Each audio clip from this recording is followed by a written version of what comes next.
Hi, welcome to Home Farm. Today we're going to be reviewing the Riiai CO2 relative humidity and temperature monitor.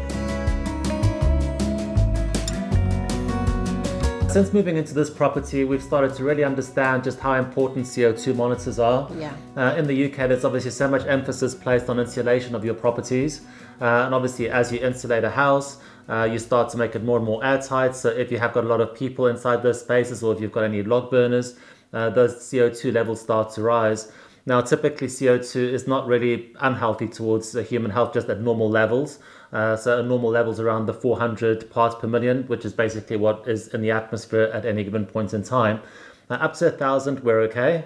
When you start to breach that 2,000 mark, that's when you do start to have some adverse human effects. It is quite helpful and useful to have a CO2 monitor inside the house, just to be able to tell you what those CO2 levels are. Yeah, I don't think we really used to take our CO2 into consideration too much. No. I don't think we even had a monitor in our previous property. But it was really when we moved into this house, and this house came with 2 wood-burning stoves that are kind of back to back. And because of that, I remember the very first winter, and we had just moved in, and we were using that wood burning stove quite a lot. We were making a lot of renovations and changes to the property, so things kept on having to get turned off, like electrics, heating, all that kind of stuff was on, off all the time. And so we kind of really did use the wood burning stoves quite a bit for that first Christmas and winter. And I think it was the chimney sweep guy that actually came through to sweep our chimneys when we first moved in. He just said to us, listen, if you're going to be using them a lot, I would really recommend a CO2 monitor for you.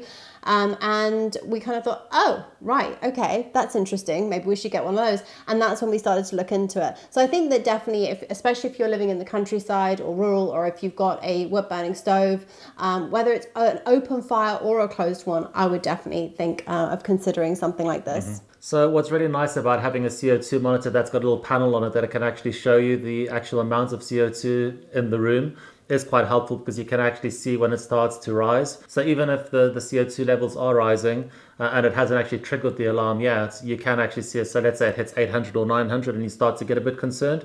It's very quick and easy for you to see that. Open a window, aerate the room that you're in, and you should start to see that actual CO2 level coming down. So it comes in a box like this, and it's got a really nice big kind of screen interface on it. But as you can see, it's still reasonable size, so you can really pop it kind of on a shelf or anywhere really. It just needs to have a power connection. Yeah, I think that's the only drawback really, is that it does have to be connected to power all the time. It's not battery operated, so you know, moving it around, you have to switch, unplug it, move it somewhere else. But it's got a really nice interface, because there's an awful lot of information that you can get off the interface. It's a really nice, I like the design of it. It's white, it's simple, it's kind of is unassuming. It kind of pops in and just kind of fades into a wall when it's not on. You don't really notice it. Speaking about the unit itself, it uses some new infrared technology.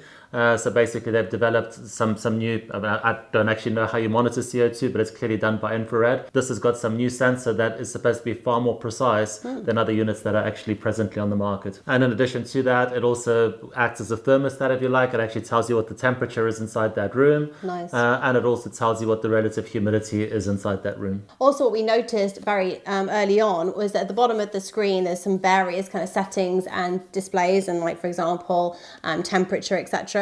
And there was this one button or area that said plant, and we were kind of like, plant? Like, what is that? Like, this is a CO2 monitor. Why is there a plant button or icon here?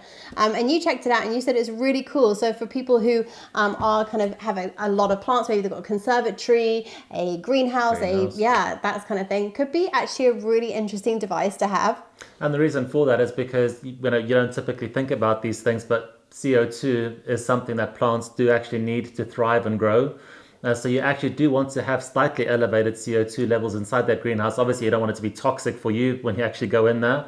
But so it does come with a little handy appendix at the back of the actual manual. They've made presets for a whole bunch of vegetables already. So there's beans, chilies, cucumbers, grapes, orchids, potatoes, strawberries, and tomatoes. But you can actually still make your own custom one if you want to. So if you're growing something specific inside your greenhouse, you can actually just select that range. And what that does is it basically sends you an alarm, or doesn't send you, it actually alarms when you drop below or go above those CO2 levels. So, but if you've got this optimal range for growing cucumbers, for example, You just got to try and aspire to actually keeping that range going to, have a whole range of healthy cucumbers. Yeah, I think for gardeners, I think that that's a really cool, interesting cool. idea. I don't think I've ever seen a CO2 monitor like this in anybody's greenhouse. So I think that it could be quite an interesting experiment to use it in the greenhouse. We're going to use it. We don't have a greenhouse. We have a studio that we've kind of converted into our greenhouse space, if you like. So we have all of our seedling trays set up at the window because it's got a big floor-to-ceiling window in there. So we've kind of made that space our kind of greenhouse. So we're actually going to be using the CO2 monitor. We plugged it in right next to all of our seedling trays. And when we start doing our seedlings in the next couple of weeks, we're going to be using it to kind of try and help us monitor. And I'm not really sure how we're going to use it. I think it's going to be one of those things that you kind of use on the fly and start to learn like, oh, okay, this is actually quite useful for this plant. So what we're going to aspire to do is to try and keep our CO2 levels at between 800 and 1,000. That is kind of the optimal range for seedlings. So we're going to go in there and extra hard breathe on them. Yeah, I think you just got to keep the doors closed. I mean, it's a funny comment, but we got to just keep the sliding doors closed to try and let as much of that CO2 actually build up in there. That's true. And by us being in there, we'll hopefully elevate that a little bit. Yeah, because I think like even when you walk into a greenhouse space and things, sometimes you can just walk in, you're busy, you're doing things, and you don't think to close the door behind you. You just kind of get, and we're the same with the studio, the sliding doors. You kind of just walk in and leave the door open and carry on and do things. You think, I'm out of here in 5-10 minutes anyway. But actually, you're right. When you've got those CO2 levels that you're trying to capture and stay at, then you are more acutely aware of, okay, I need to get in and out of this door quickly and keep what we've got. But it's really interesting, fascinating. And especially in subject. March, we still want to keep the doors closed anyway because we're going to have to try and keep the temperature up in any event. So true. It's a bit of a win-win, and it's just something that data does allow you to often have better results. Yeah, it's education. You're just learning about a different thing in a different way, and whether you end up using it for that function or not, it's who knows. But as a gardener, we do a lot of gardening, and we've got a gardening channel on Instagram, so check that out. But as gardeners, we just find that really interesting as a topic. So yeah, we're going to experiment with it. It does come with a visible and audible warning system on it. So if something is, if you can't hear it but you can see it, like we can see it as we're walking past the studio, we can see the screen going off. So that's really cool to have. It's got a little alarm, and then it's got little smiley faces and little frowny faces to let you know whether certain things are performing as they should be. Yeah. Other than the fact that it is wired in and you have to constantly have it plugged in, I also found it a bit disappointing that it doesn't have any app control and you can't actually remove or extract that data from the actual unit itself. So it is kind of stuck on there. So if you do want to go through, the last week worth of CO2 readings, you have to physically sit at the panel, use your finger on the actual menu to move through. Yeah, it'd be amazing if on their next model they actually launched it with an app so that then you could actually, control it through the app and, as you said, collect that data through the app and monitor that data. That would be really cool. Yeah, extracting data like that is just always helpful, especially if you are using these things in a greenhouse or somewhere like that, so you can just have some sort of historical data. Yeah. Because it'll allow you to compare crops, from last year to this year, whatever it is. It's just always helpful. So it's just a shame that it kind of gets stuck on the device. Hope you found this video useful and interesting. If you did, please give us a thumbs up. Don't forget to subscribe, and we hope to see you on our next video. Thanks for watching. Bye-bye.